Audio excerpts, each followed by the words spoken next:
On October 28th, the world lost one of its closest friends.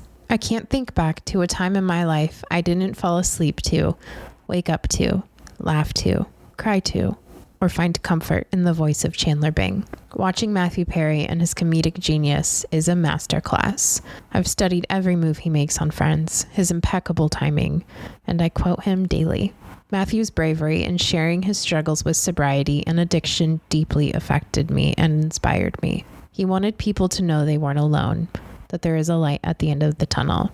I encourage everyone to read his book, Friends, Lovers, and the Big Terrible Thing. Matthew dedicated his life to sharing his story in hopes of helping others. For those of you who listen to this podcast, you know that Friends is not just a show to me. It has helped me survive some of my toughest moments. It is always, without fail, there for me. The tragic and sudden loss of Matthew Perry has broken my heart and been very hard on me. I felt kind of crazy for being so affected until I saw millions of other people feeling the same way. My dear friend Raven and I felt we wanted to honor him and talk about all that we have learned from Matthew, Friends, and Chandler Bing. If you're struggling with this loss, I hope this helps you find some comfort and realize you're not alone. This episode is dedicated to all of my friends who I love so much and I'm so grateful for. And of course, Matthew Perry. May he rest in peace. It's fine. It's only audio. You don't have to worry. I know, but I don't like looking at myself. What is wrong with me? I'm like, I'm not wearing any pants. I do have pants on. I just didn't makeup. I was like, I got cold and then I got hot again. And then I was like, the air was making me too cold. And I was like, well, I just got to take off my pants. Oh, that works too. I have a space heater that I carry around my place because Nino likes it really cold all the time. Like windows are open in the middle of winter. So I have my own space heater that I literally like take from room to room. Oh my God. And I bet he hates every second of that. Well, it's not like he's ever like, you're a fucking joke. Heater. He's always been. I love that you got his number so quickly. Like you totally get his humor. I love it. Oh my gosh. That's so funny. I have to show you my apartment. Yes. I was listening to one of your episodes today and you're like, my apartment is purple and I have the yellow frame on my door. There it is. There it is. Stuff. Your friend and your puppins up there as well. Puppies. I know. They make everything better. You have a good trip? All things considering, yeah. I mean, it was like, thank God that I was home.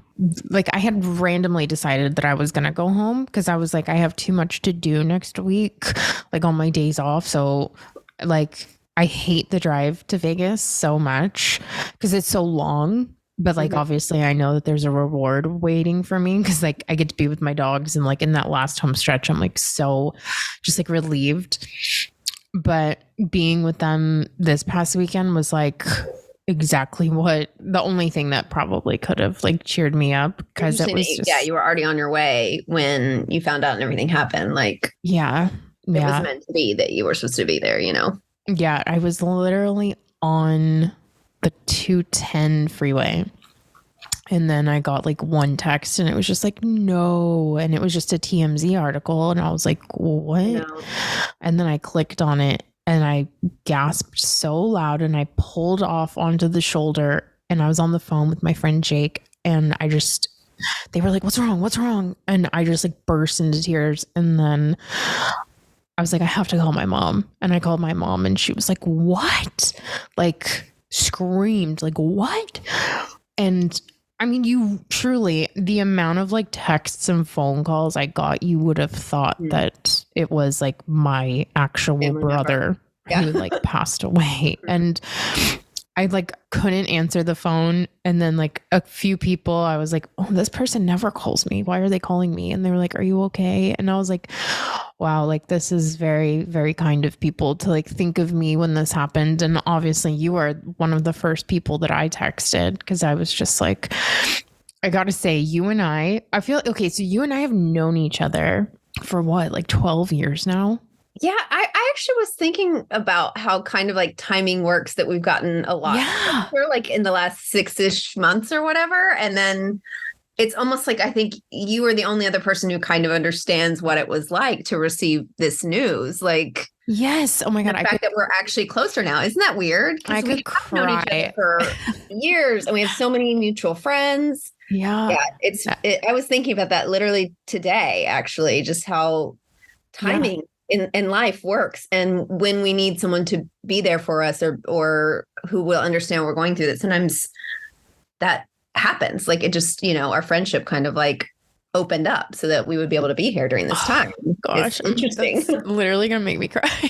And we're so alike in so many ways, but so different in some ways that it's just kind of interesting. Like, yeah. that we haven't been closer sooner either. You know what I mean? Because, and I think it was like a lot with the podcast. Like you would like stuff of the podcast page, and then we would just like. I feel like we sent memes and Instagram stuff and like usually all friends. Like you're the only person I know who is as obsessed with Friends as I am. Like sometimes I'm almost embarrassed that I'm like my greatest trivia knowledge is Friends, but that's what I love about you. And I'm like, that's honestly what I was gonna say is that it's like we would always see each other out and about and like always been friends on social media and everything, but in probably the last 6 months we've gotten so close. And literally I even told Mickey, I was like, I felt so much better after I talked to Raven, because I think, we feel like silly for being so upset over somebody that wasn't in our personal lives. But when he was in some ways, though. Yeah. Like, I mean, 30 years, it's 30 years. Cause I was thinking about like how each decade I sort of like devoured Friends in a different way, and you almost understand it differently each time you go through a different phase in your life, and you do feel like close to them.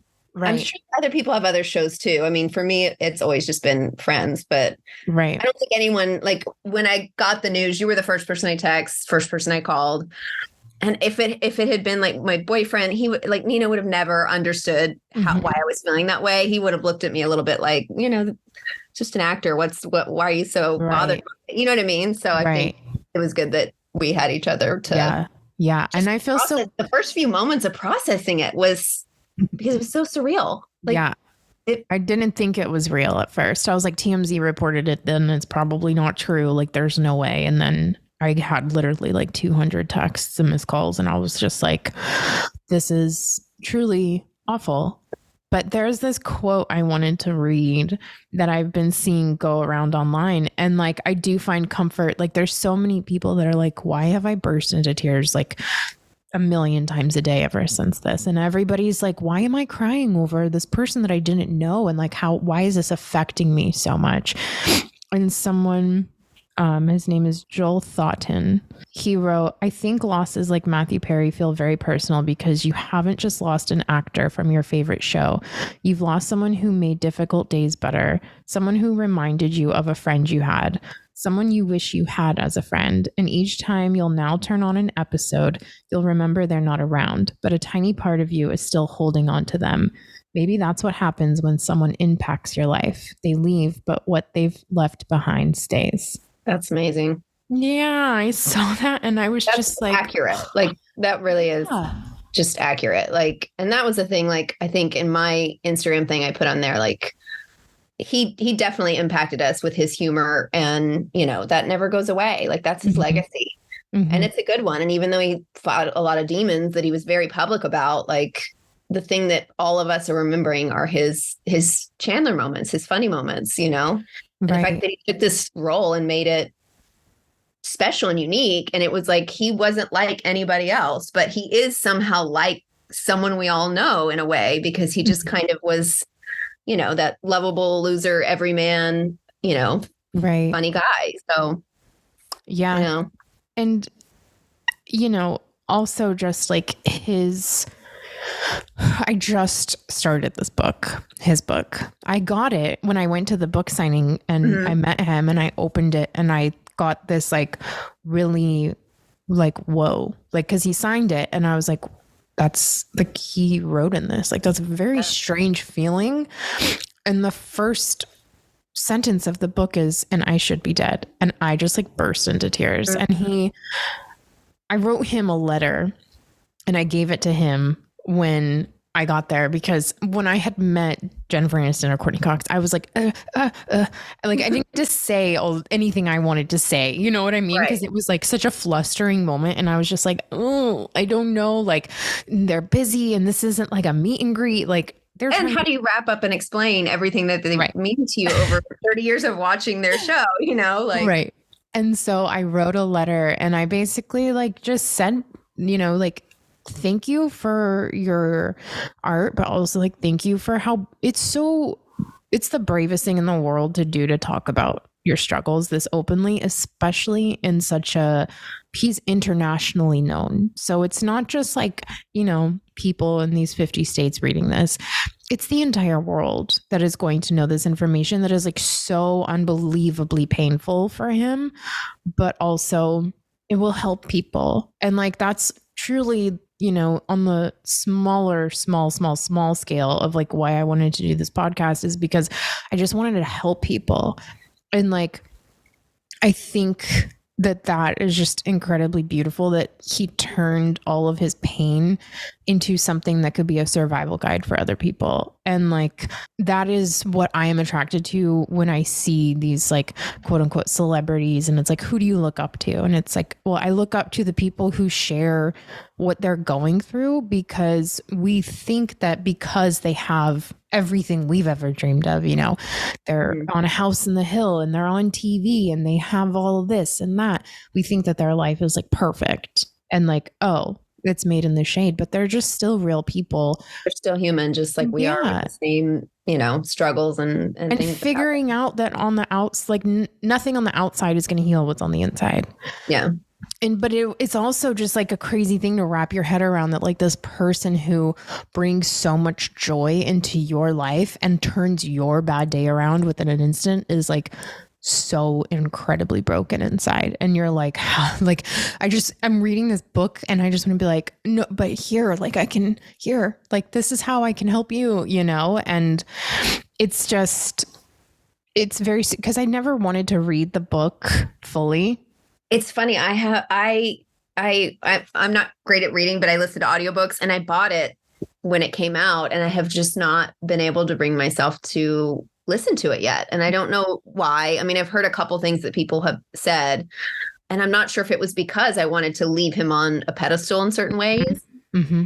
I think that's why when him passing is so surreal, because it's like I kind of kept him there. And now I'm sort of compelled to read his book now and just sort of really get to know the man, the human that he was, instead of this ideal sort of like character that he played in my life, you know, in that sense. So. Yeah. And I didn't like, because he had said like, you know, he could watch Friends and know, oh, that's when I was doing pills. That's when I was drinking a lot. And I was like, well, I don't want to think that when I watch Friends. Like, and I had to like separate, even like when I met him, he obviously is, you know, I think with the whole Friends cast, when you meet them, you go, oh my God, they're not 25 anymore. Like, because we have them frozen in this like time capsule, you know, and we see them every day. I mean, I watch it every day and they're frozen in time. And then you see them in real life and it's like, oh, wait, what? Those people like got older? Like, what do you mean? Yeah. And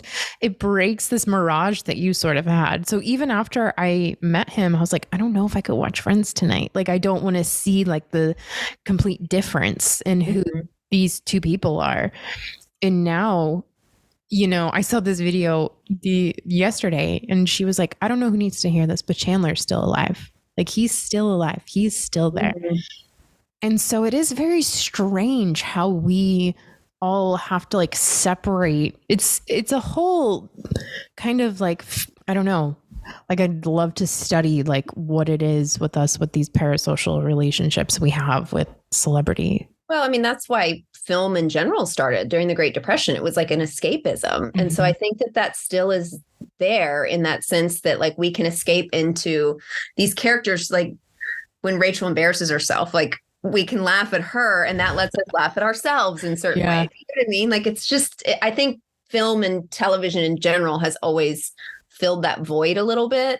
Mm-hmm. And it's interesting. I was going to say, I can't watch the Tulsa episodes because I knew he was at rehab as you know, the actor, and I'm glad he was there. But still, when I watch those, it takes me out of that imaginary sort of like world of being in the show, because I cognitively knew that the actor was away and they had to write the storyline for that. So it's just interesting how we keep certain things separate and together for what we need it for too, you know? So yeah. But then I had this like overwhelming feeling today of like starting this book, because I'm like, you know, he had said he doesn't want to be he knows that the first thing that will be mentioned is friends when he passes away, but he would want people to talk about how he helped others more. And I was like, well, you know, I'd be doing him and myself a disservice to not read this book then, because this is what he wanted. You know, he didn't think he would still be around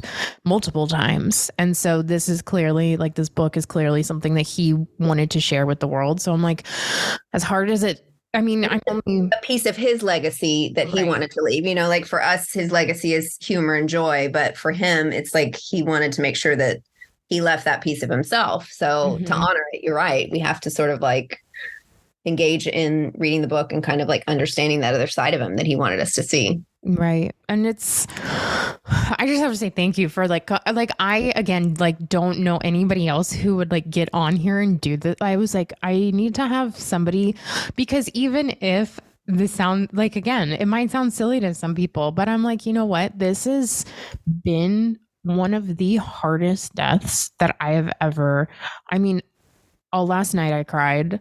I literally like cried within the first 2 seconds of reading this book, because Lisa Kudrow writes like the most beautiful forward. And it's literally says like, and I'm glad that you're here. And it was just like, oh my God.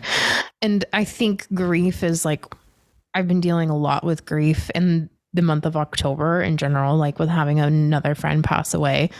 And it is like the biggest beast in the world of just, it never goes away. Never does. It's waves is what I always say. Like after my mom passed, it was just waves of like having moments where I remember wonderful, good things. And then waves where you remember, you know, sad and that she's not here, and you want to just pick up the phone and call them and you can't, you know, I mean, that is what grief is. It's like, it's almost that closure that we don't want in that certain sense. And it's going to come and go. I mean, and I don't think it ever goes away. I think we're going to put on a Friends episode and you know, it just will sort of hit you one day like, oh, that actor's not here anymore. That's going to be how it sort of like feels. Yeah. And you and I were talking about it too. Like, it's like a reminder of like how fragile life is. And also like, I remember being little and seeing my mom upset over, you know, the celebrities who passed away, and, you know, or crying when, like, I remember the Princess Diana funeral, and I was so young that I was like, I understood it, but I didn't. And then I was like, do we know her? Like, you know, I was just so little. I didn't understand it. And now that I'm getting to that age of the people like we loved and grew up with are our heroes. Yeah. Although he was taken a little early, I think. I mean, I know he had a lot of history that goes into that, but for me, what hit was a little bit like, it's just too soon, you know, it's too soon for him. Yeah. But again, like you said, like his legacy of leaving behind the health issues and helping other people with that is hopefully what I'm sure what he would want to come out of such an early death. But you're right. It's like we're falling into that age range now where like our heroes are starting to be the ones that we're like, whoa, wait. Yeah. It hits harder. It hits differently, you know? Yeah. And it makes you realize like, I'm not a little kid anymore, you know? Forever. Yeah. Yeah. But it's also just like crazy because I've said this before a million times. I think we're all just big kids. Like, we think that people turn 30 and they get it all figured out, or 40 and they get it all figured out, or 50 or 60. Like, this is everybody's first, well, might not be my first time here, but like, this is your past lives, huh? Yeah, exactly. I'm like, this is everybody's first time here. Nobody got a handbook on like how to do life and how to, you know, deal with change and getting older and aging. And it just makes like when people, I mean, this seems dark, but when people pass away, my immediate thought is always like, this was a baby at one time. And like, this is someone's little kid, like, you know, especially when the parents are still alive and it's somebody as young as Matthew Perry. It's like, I just think about that little boy, like they still see him as a little boy. And that's what breaks my heart. And so just, it helps me to try to have more compassion towards everybody. Like we're all just big kids trying to figure it out in this world. That's actually a great way to explain it. We really are. We're all just like big kids. I mean, you and I, especially since we still eat off the kids menu. That's true. That is the other thing. Like the fact that you know as much friends as I do, and then the fact The that pickiest eaters. I've never met someone as picky as me until you, and I love it because when we go to dinner together, it's like we're pink. I'll never forget. I texted you. I was like, I threw out my chicken because it tasted too much like chicken. And you were like, I understand. I get it. Like there were no questions asked. I'm like, I get that. Oh my God. It's so good. It's too much. So wait, let's talk about now that, you know, we're nice and sad. Let's talk about now that we're laughing a little bit. Yeah. Yeah. So Chandler's your favorite. He was my favorite. Absolutely. Yes. And when did you start? Like, were you watching Friends weekly growing up? Yes, I'm going to age myself. Yes. I think it was I want to say the early season 3 was when my mom and I consistently had to catch it every week. And of course it was like, if you weren't home on Thursday, you missed it. Like, you know, we didn't have TiVo and DVR and all that stuff back then. So I actually, I would have basketball games on some Thursday nights and I had to record it on a VHS tape. Like I actually was like one of those people who recorded Friends, and my mom and I would watch it every week. Like we kept up with it. So yeah, I watched it in its first. I remember when the music video came out on MTV because I was in my early teens. I'm not aging myself too bad, but I was in my early teens. And I remember them in the music video, like having fun. And I remember specifically like Courtney Cox is playing the drums and they had the tambourines. I don't know if you ever saw the Rembrandt video. Oh, of course. I remember that coming out on MTV and being like, oh my God, these guys are so cool. So it was like that decade was like looking up to these 20 somethings and like thinking, you know, I want to be like them when I grow up, living in, you know, an apartment in New York. And, you know, how fun will that be? So, well, I mean, we live in Burbank, which is basically the same thing. So like, yeah, it was all filmed in Burbank. So we're halfway there. Yeah. It wasn't really New York. But yeah, so I watched it in its first run. But I think when I was in college is kind of when it became my little comfort show because they released the DVDs. And I was like, when I was doing schoolwork, I just kind of played Friends in the background, like constantly.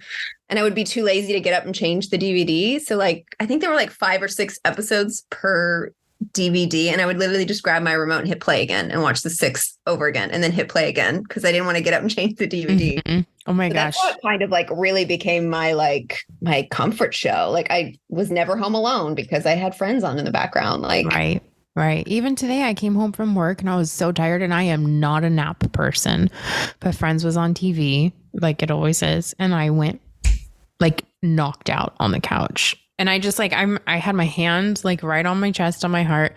And I was just listening to them and I fell right asleep. And it was like the deepest sleep I had gotten for 20 minutes. And then just to like wake up to them, it's like, oh, okay, I'm still not alone, especially living alone in LA. I never feel alone because I can put them on in any room.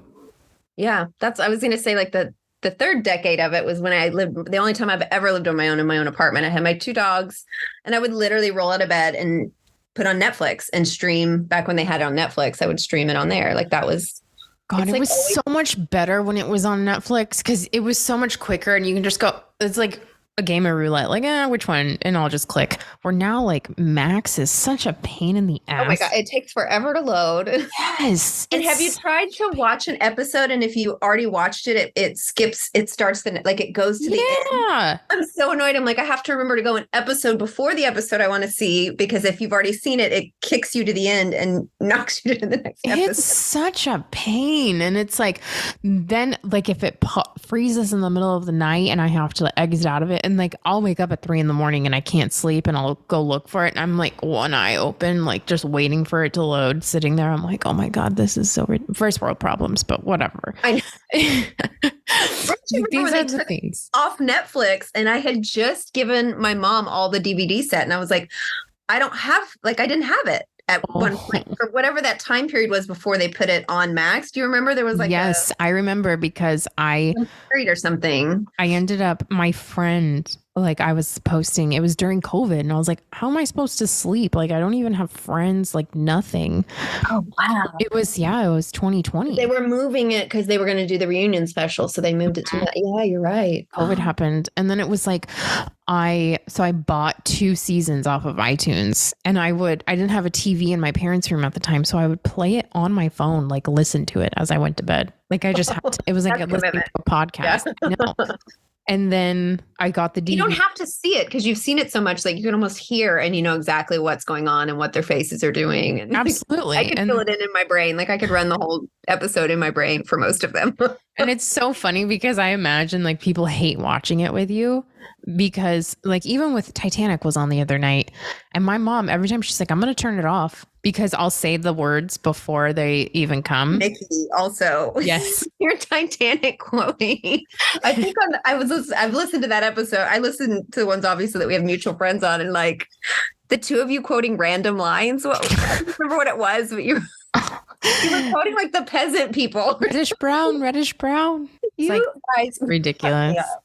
But I mean, we turned on Friends at Chadwick's party and you and I both were like we couldn't stop. I know. You can't help it. Yeah. I know. And you relate to Monica the most. I am the most like Monica. Yeah, I guess I relate to her the most too. Like especially like I was thinking about the other night when we were playing that giant Jenga game and I'm like 9 hours. I don't lose. Like my boyfriend's looking at me like, what's wrong with you? I'm like, I don't lose. That's my competitiveness, my organization is definitely Monica for sure. It's so funny because like the episode where she's like, Rachel always cries. And she's like, that's not true. That's me. I'm always crying. Literally always crying. Are you more Phoebe or are you more Rachel? I would say we have pieces of them in all of us, but I would say more Rachel and Chandler. Like a combo of them. Yeah. I don't know. I think I have my Phoebe moments for sure. Your humor is Phoebe to me. Like everyone's really like yeah, like your comments are like just so spot on and random that they kill. You know what I mean? Like like you pick up on things that most people wouldn't notice. That's a funny moment and comment on it, you know? That's so funny. Yeah, I do love, I can't pick a favorite. It's so hard. I think I see most of like my life and how things are with like Rachel for sure. How she just like, you know, left all that was comfortable to her and then started this new life and like her friends became her family. Like that's what I really think about. And like, I mean, I had, especially like right now, like I'm always very grateful for my friends because they are my family out here. Mm-hmm. And I had said that to Chadwick. I was like, because Chadwick reminds me a lot of Chandler. Yes. And I've always called him my real life Chandler Bing. And I think he looks like him a lot in the earlier seasons. And they have the same like sarcasm and wit. And I was just like, I feel so grateful for my friends right now because, you know, I'm sure like the cast of Friends, like they are a family and like they're so important to each other. And like we have all known each other and been so close for a decade now. And like a lot of people don't have that in LA anymore. I don't think a lot of people have it in LA ever. I mean, I feel like it's really hard to find really true good friends and good people here. And that's not to say that everybody's, you know, vapid and empty because it's not true. Mm-hmm. I think there is some depth, but it is very hard to find that connection that feels in that same sense, like they are a bit of family, not just like, oh, we're acquaintances and we met through whatever, you know what I mean? So, right. It's definitely like, yeah, I just feel so lucky and like so grateful. And I just hope that like, no, like I am the type of person because I'm not But I think even when I am, like, I always reach out to people. And like, even like with Mickey, and I've said this on here a million times, Mickey is awful at texting and responding. I think our text exchange is like 20 from me. And then like him going, oh my God, I'm so sorry. Yes, we'll talk about this. And then like literally like we'll talk for like 48 hours straight. And then we won't talk. And so like, but I know that's how he is. And I have a lot of friends like that where I'm like, but I'm always going to reach out to people like, because I think friendships are just so important and I will never just like not make them a priority in my life. Yeah. I'll try to remember to text back sooner, by the way. But see, I know what to expect out of you. And I know you're not getting annoyed at me. I'm like, here's 15 pictures of my dog and my nephew quoting friends. Oh my God, your dogs. Stop it. They're so cute. Oh, I didn't realize they were from the same litter either. They're so adorable. They're sisters. Oh my gosh. Yeah. What are your favorite Chandler episodes? Episodes. We're going with episodes. Okay. Or quotes, either one. Well, the thing I was trying to think about this earlier today, like Chandler, kind of his funniest lines are in response to other people because like his sarcastic comments were what, and I was trying to think like, I can't think of a quote, but like, then I started thinking of like his responses to things cracked me up. I mean, the one with Chandler in the box is one of my favorite episodes. Yeah. I don't know if it's my favorite of him, but he is sort of like this central character, but just the fact that he was willing to do the silliest, stupidest thing. It didn't matter what Joey requested. He was going to do whatever he could to like mend that friendship and do what he needed. Something as dumb as like stay in a box and be quiet all day, you know, like, yeah, it just showed how much like him and Joey had that friendship. Gosh, the one with all the kissing is one of my favorite ones. Well, it's like, it's a shame they didn't catch us having sex. Yeah. Honestly, what a great day on set for him. Oh my God. Yes. That's it. Have you ever done that game where you're trying to figure out which actors all kissed each other on the show? And I think basically they all it was Jennifer Aniston had kissed every single one of them. Yeah. Lucky her. And she's the one who lived in all the apartments. She gets around. She's easygoing. Yeah, man. Cheesecake one with her and Chandler. That's epic. The what? The cheesecake episode with the two. The cheesecake episode is so good. I love her hair in that episode too. And I just am like, and I'm obsessed with Parenthood and the woman who, did you ever watch Parenthood? No. So their name is like the Bravermans on Parenthood. And then when the cheesecake is supposed to go to Mrs. Braverman, I'm like, Braverman. Mr. Braverman downstairs. See, like literally, I feel like I'm like, who else would know who the cheesecake is supposed to go to except for you and my friend group? They'd be like, big conglomerate, Mama's Little Bakery. Yes. Oh my gosh. I literally just sit here and laugh about episodes. Oh my God. What is your favorite Chandler episode? I'm going to ask it back at you. See, I love the pilot. The pilot is one of my favorite episodes of all time. And I would say like the majority of my favorite shows, it's always because they come from like a really solid pilot. Mm-hmm. And when I think is it the first or second episode, but when Chandler's like, oh, this is a Dear Diary moment, like just his little stuff like that where I am dying. And then of course the one with the blackout and he's in the ATM vestibule and he's like, is it vestibule? Like there's so many. Some would be perfection. Yes. And then that's the best line from that. And he's like in his head, gum would be perfection. Like, yeah.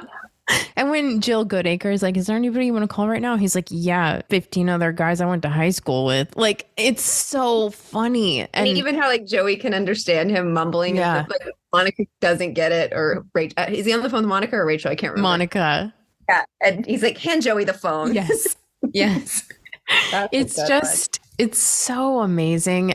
But I think what's weird is right when he passed away, the first thing I thought about was like when he was singing Bet Your Bottom Dollar That Tomorrow There'll Be Sun. And that's 2 copies of the Annie soundtrack. Like Oh, literally that's so amazing. Thinking that of him was seeing the that. first thing I thought about. And like I don't know why. That was like the first moment of Friends I kept thinking about. And like, you know, when Ross is like, I went to that tanning place you went to, and he goes, was that place the Sun? Son? That's an amazing one. But I think one of my, if not my favorite episode of Chandler is the one with the cuffs, the one with the handcuffs. Oh yeah. I mean, That's classic. when he goes Joanna's office because he doesn't know her last name, it's just. And then Rachel's like, you need to get out of those. He's, I'm sorry, you must have me confused with the amazing Chandler. Sorry, I can't help but quote with you. No, it's great. All of our friends hate us, but I'm like, I can't help but quote with you. People are turning down the volume in their car right now. The high-pitched voice coming through the radio. Oh my God. Gosh. I know. There's just so, or like, This one just came to me because the one where everyone finds out. Oh, it's amazing. When him and Phoebe are having this like this game, and Monica's decided that they're going to win this game of them trying to convince the other break first. That's an amazing episode as well. Like, yeah, that's a funny one. Like, you're never going to believe this. And he's like, what? The fifth dentist caved and now they're all recommending Trident. Like, it's just these. His lines were so random and he just delivered them so well. So well. And the facial expressions. I mean, one of my favorite like reaction episodes of his is the one with the bullies. And when the bullies lift the couch, and his faces are literally the funniest thing in the world. And that's what I love. Like, when I watch Friends every time, if I watch it all the way through, I will choose like one person to pay more attention to. And I'll be like, okay, I'm going to watch it through the eyes of Rachel. I'm going to watch it through the eyes of Phoebe. And of course, now I'm watching it through the eyes of Chandler, because it is an ensemble cast. There's no main character. It's all equal parts. But when you watch it through the eyes of the different characters, it does become like a completely different show. And I find myself watching the people who are not talking and seeing them, like, they're just so interesting to watch still. Oh, yeah. Mm-hmm. And there's so many times where you're like, I mean, even the one where Chandler comes in, he's like, some guy on the subway lick my neck. And it's like, you see that on live. Yeah. So good. The episode I was watching today, the one where the Phoebe's boyfriend, he's coming out of his shorts. Yeah, that is the best Chandler faces ever. Like, he's like, he gets pushed, he's like pushes him over in his Joey's face and his face, and then they just start laughing. Like, you can tell they're like three dudes laughing after he walks away. And Phoebe's like, what? Yeah. Yes, it's so good. For always. Yeah, he's so good. I mean, even when he hits his head in the one with the handcuffs, and it's like, doom in the back, and his eyes are like. Well, that was an outtake, I think. It wasn't that he and Jennifer Aniston kept playing it because they released it in the actual episode. Could you imagine that not being in the episode when like slams in him? He's like, and he like does the little fist thing. Yes, that part will never not make me laugh. Yeah, that's a good one. I could imagine, like, it's an incredibly rewarding feeling to have been a part of a TV show that people cling to so much and find so much comfort in. I mean, it literally, I have a whole podcast about how it's like helped my mental health, and it does help my mental health. Even just talking about Chandler's moments with you and Matthew Perry with you, like, I feel better. I feel lighter. I feel like this morning I woke up and my brain felt so freaking scrambled. And like, because, you know, you go on the news on your phone, look on TV, and everywhere you turn, it's just shit news. Yeah, it's so disheartening. And then it was like, you know, the first couple nights I couldn't watch Friends. And I said that to my mom. I was like, when I'm this sad and when I'm this anxious, I turn Friends on, and I can't bring myself to do it right now because I know I'll cry. And like, I ended up, I think like the next morning we were trying to, it was like the elephant in the room almost. Like, nobody turned the TV on. I don't know if she can handle it. And then I was like, there's nothing else on TV. and Friends was on. And then I just instantly started crying. But then I found like so much happiness at the same time that I could still, this person that I don't even know, but I could still see them, that I could still like have this connection towards them and not feel like they're completely gone. Yeah, I was kind of the same way. I couldn't watch it at first. And it's kind of that feeling where you think like, when will be the next time, you'll be able to watch it again? And then it's funny, what I was working in my office, and it's just usually up on my TV that's above me in the background. And I've put it on. I just felt like it was time. And you just immediately laugh. And again, laughter is the best medicine. And sometimes the timing of like still being able to bring a smile on my face, like that's the thing he left for us, so it does sort of like transport you away from whatever you are feeling or going through at the time. Even going through grieving the fact that this actor has passed, we can still now watch it and like find joy in what he did and what he created. Mm-hmm. Mm-hmm. It's comfort.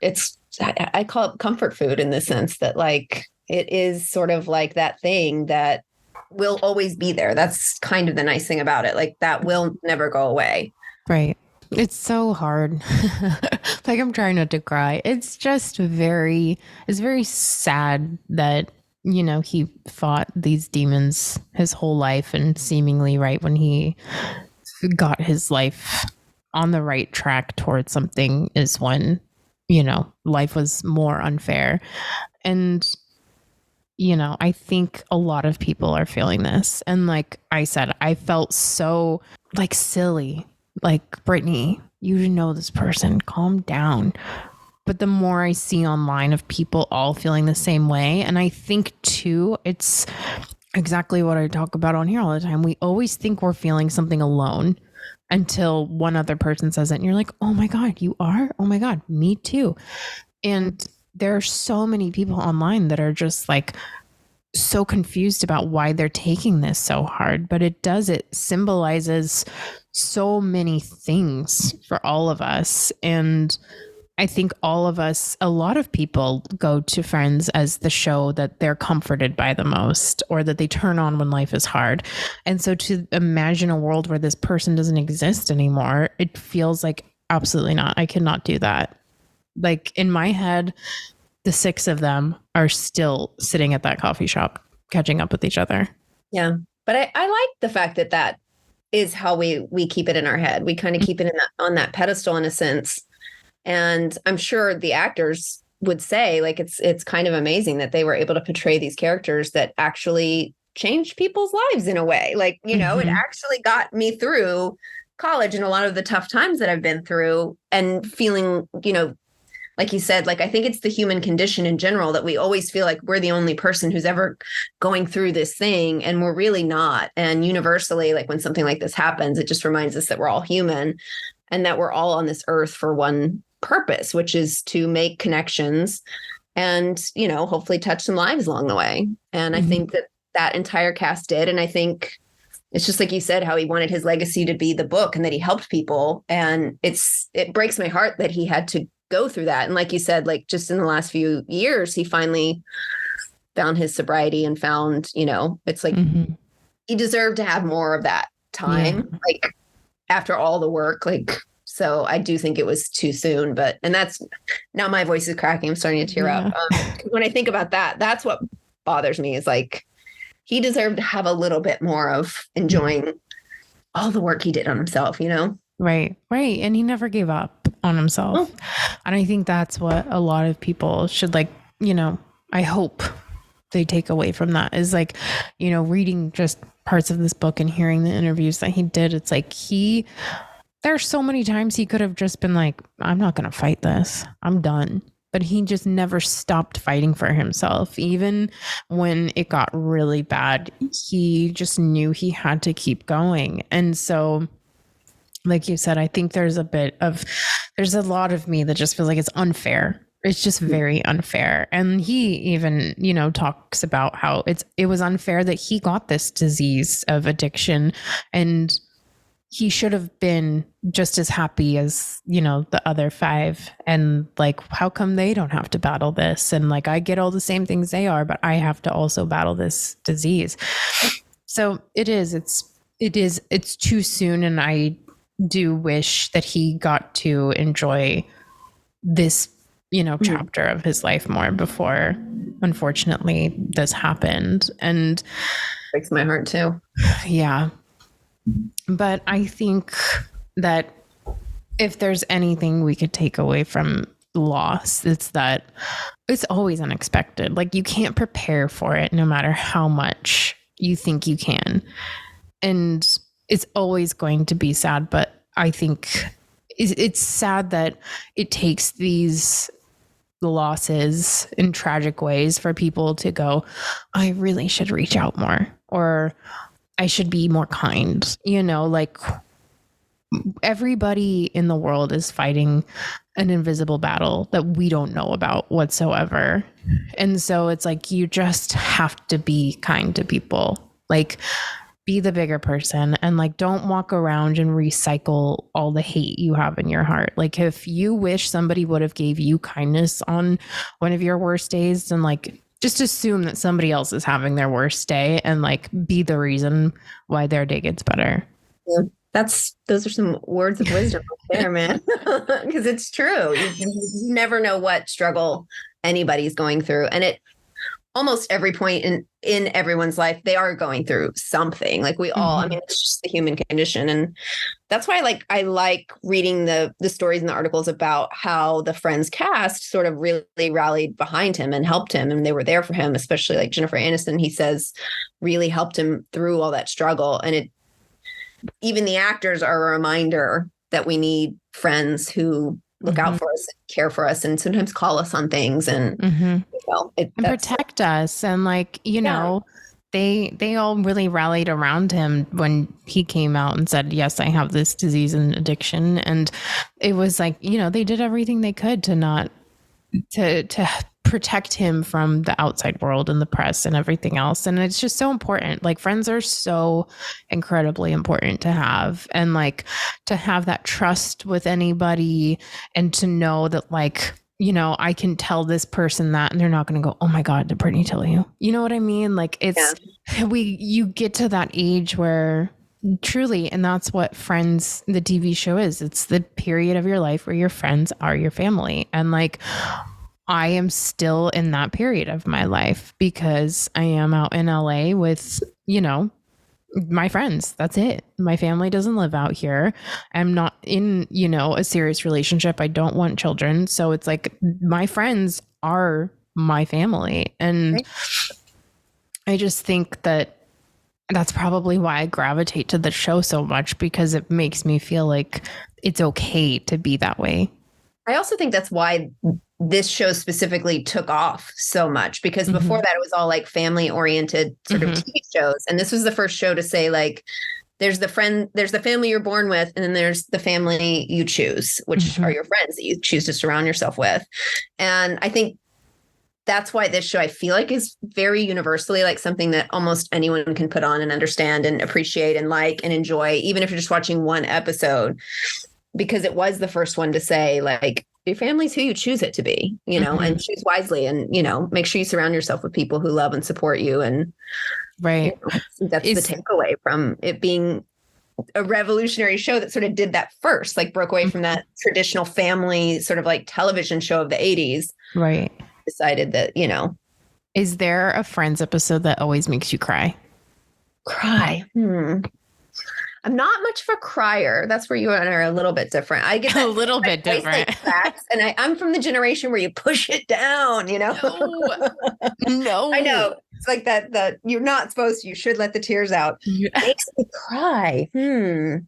I mean, I actually really like the one where I guess if I were to, maybe the Heckles episode. It's Chandler sort of realizing like he was seeing all these like similarities of Heckles was the class clown in high school. But then by the end of the episode, he had kind of like come to terms with it and realized that, maybe that one was sort of the saddest for me. I mean, they could be happy tears too. Mine are always more happy tears. I cry when Rachel takes the test and Phoebe like, oh yeah. And then she like sort of that, I guess her response, I find that moving. I always cry when Chandler and Monica get engaged every time. That's interesting. That's the only scene I can't watch. Why is so that? Funny. I don't know why. I love Courtney Cox and I love Monica, but for some reason that engagement scene, I don't. Her crying bothers me.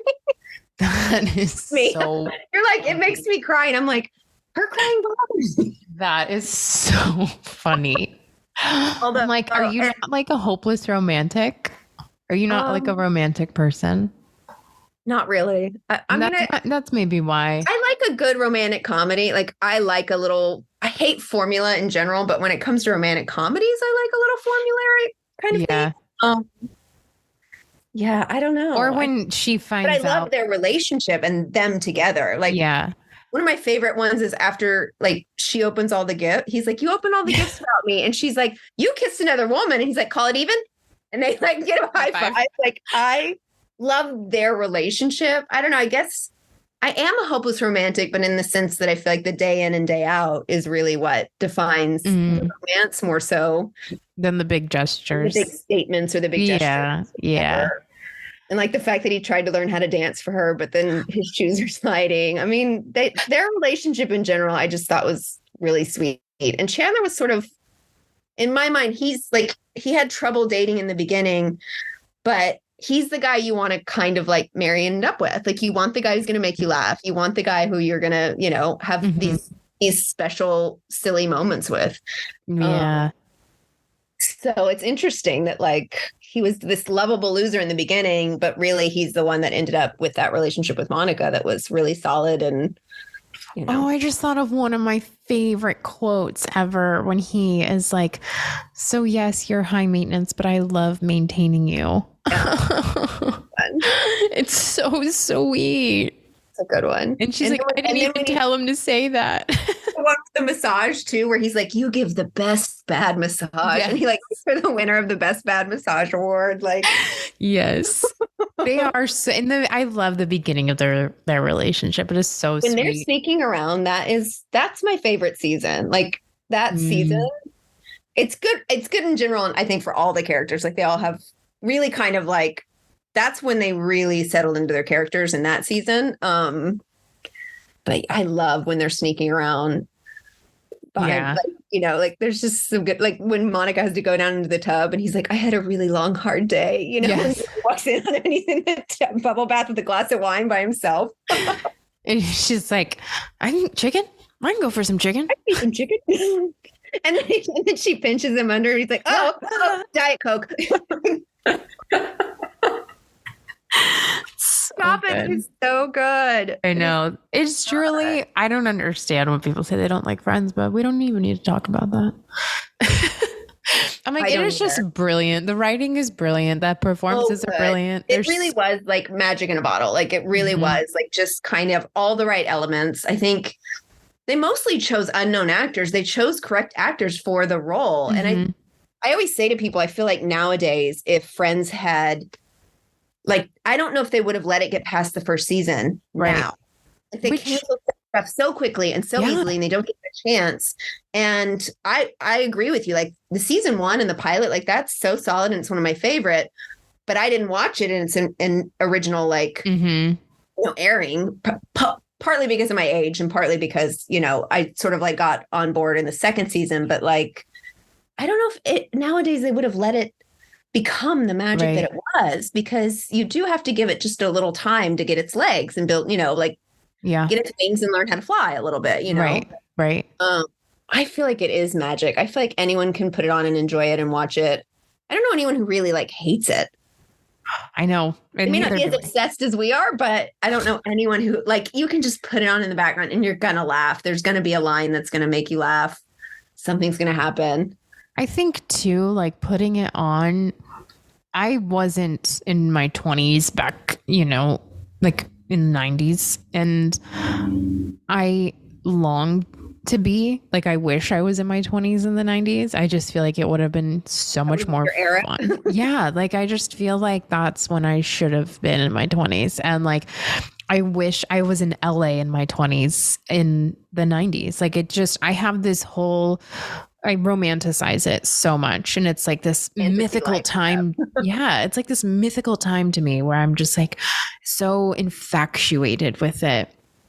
And so I think that when I put that show on and I watch it, it just like I'm thinking about, well, where did they go to dinner after a taping and what was a taping night like? And like, I'm not just like loving the show. I'm literally thinking about everything in the world. And oh my God, I wonder where they were when they got the call that they booked it and like what they did to celebrate and were they, going to Laurel Tavern? Probably not. You know what I mean?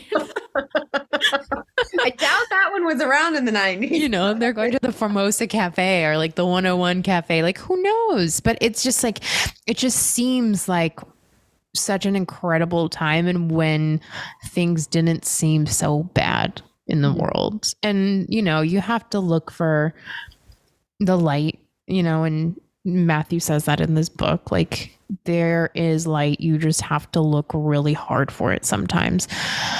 But I think that era and watching Friends just reminds me of such a simpler time, like in my life and in the world in general, like pre 9/11. I mean, like there wasn't a lot. The 90s is like the one decade where there just wasn't a lot of war. And so, I mean, when you look back on it, I think that's part of it is that, that there was a little semblance of peace in certain ways, but, right.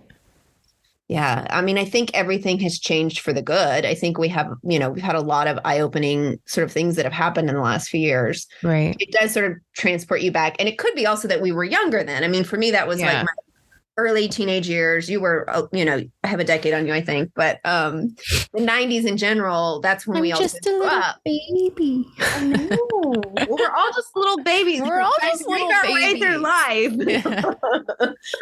But I think it also just transports you back to when, like, you had a roof over your head. You didn't have to work. There were there's just certain adult things, responsibilities that happen that for both of us, at least in the 90s, we didn't have those. And so I think there's a little bit of nostalgic look. You look back at that thinking it's simpler, but maybe it was just, that's where we were at and what we were, Yeah. To be in your 20s during that decade might have been really cool. You're right. Like that would have been. Yeah. Like imagine if it was just like, we all knew to go to a certain spot. Like, oh yeah, they're going to be there. It's this time of day. That's another great quote, but that's from Joey. He's like, they're all talking about how their bosses don't like them. And he's like, maybe because you're all here at 11 o'clock on a Wednesday. And they're like, oh yeah, we should go to work. Go to work. That gets me every time. But yeah. This just came to, we have to talk about it because of him and Joey. When Chandler goes, whoop-ha. Whoop-ha. Come on, that's a good one. And Joey's like, no, it's whoosh. And he doesn't sound like so good. Yes. That's what I said. Whoop-ha. I mean, their friendship is so special. And theirs is very special. Joey is also a very special beloved character. Like, yes. I feel like I think he's the one that never actually hurt anyone. I mean, I was going to say, he's the best friend to everybody. Yeah, like Ross and Chandler kind of did some shady stuff at certain points, but like, yeah, Joey just had like a good heart, but he had that childlike quality that Matt LeBlanc, I can't spit his name out. I enjoyed watching his development of Joey because you could kind of see him learning how to act in certain ways on set. Like he really grew very quickly in the first few seasons and became this really, he sold us on him being like a dumb character sometimes, but he's just this lovable character, and he could go so wrong as like a womanizer or, all the terms that we could put on him. But yeah. And sometimes too, like when people like heart. Yeah. When people are like, it's like, if you play quote unquote, like dumb, I like to say dim, then it's like, sometimes you can be really annoying. Like, God, that person is just so annoyingly dumb. But I never felt like that with Joey. It was like, you believed that this is actually how this person, and like Chandler says, how do you not fall down more? I think I use that the most when somebody is like in my daily life, like a client. I'm like, how does this person not fall down more? Like, I always think of Rachel's line where she's like, "You're so pretty. You're so pretty." That is amazing. And Chandler's happy dance. We have to talk about that. I mean, the best. I mean, like his, Even the one that he imitated, he jumps in the coffee table. His little happy dance was like, oh, so good.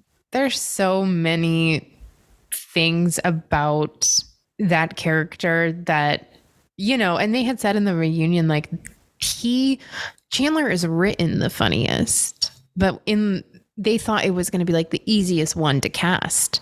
And like, it was not, because it just, when certain people say it was just not funny, even though the jokes were there. And then, you know, Matthew Perry came along and put his spark into it. I could see how some of it on paper, though, could be cheesy. Mean or cheesy. Yeah, like kind of cutting versus sarcastic. Yeah. He really, like, to me, when I think of his lines on paper, I think the way he says it, it's always the look he gives.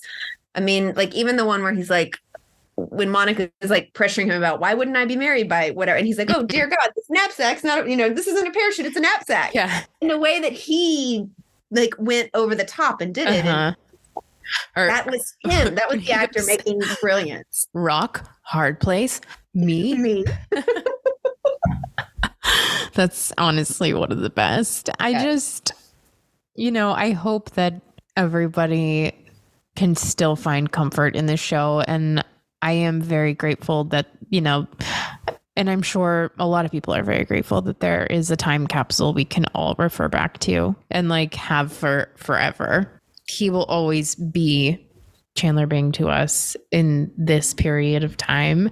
And I mean, I definitely feel better after talking with you, and just, I have been up and down. And then, you know, with grief, it's so weird because the world keeps moving, you know, when you lose anybody. And as you know, it's like, I'm just expected to go about life like normal now once you lose somebody, and you're like, I guess so. Like, you have to keep moving forward, and it feels wrong at some parts. You're like, I'm laughing while, you know, this just happened. And there's so many different elements to grief and stages in the spectrum of emotions and things that you're going to go through. Yeah. I do always think about the fact, though, like, when I pass and when my time on this earth is done, I would want people to remember the good stuff, and I would want people to appreciate and enjoy and laugh at the good times versus lingering in that sad place. So I always kind of try to find comfort in that. Like, I just sort of feel like I know when I pass, I would want people to remember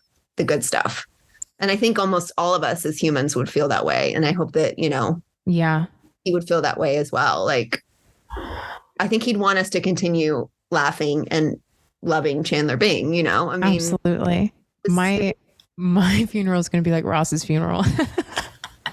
Just like one person shows up. And then I'm be like, oh my God, you liked me? God, I forgot about that one. It took me a minute and I was like, oh my God, I forgot they did a fake memorial. So ridiculous. Well, I love you. And I'm glad we were here for each other. It is timing. It really is timing. It really is timing. So and it's close amazing. Recently. And then, like, also the fact that I was supposed to go out on Saturday night, and I just, something about it, I was like, I didn't feel like going out. I stayed in. My boyfriend went out anyway. And then when I looked at my phone, I had like texts and calls, and, you know, you had texted me as well. And I was like, I couldn't have been anywhere else but at home when I got that news. And it was nice that we got to talk on the phone, and it felt like the right timing. Like, you were driving, and I didn't want you to drive the rest of your drive alone. And yeah. True. In the end, like, the takeaway is we're supposed to be here for one another. And that's what Friends, the TV show, is about, and friends in life, you know, and even watching the actors. Yeah. They supported him. They loved him. They cared for him. And, you know, it's always an example of like how we hope to live our lives, you know? Yeah.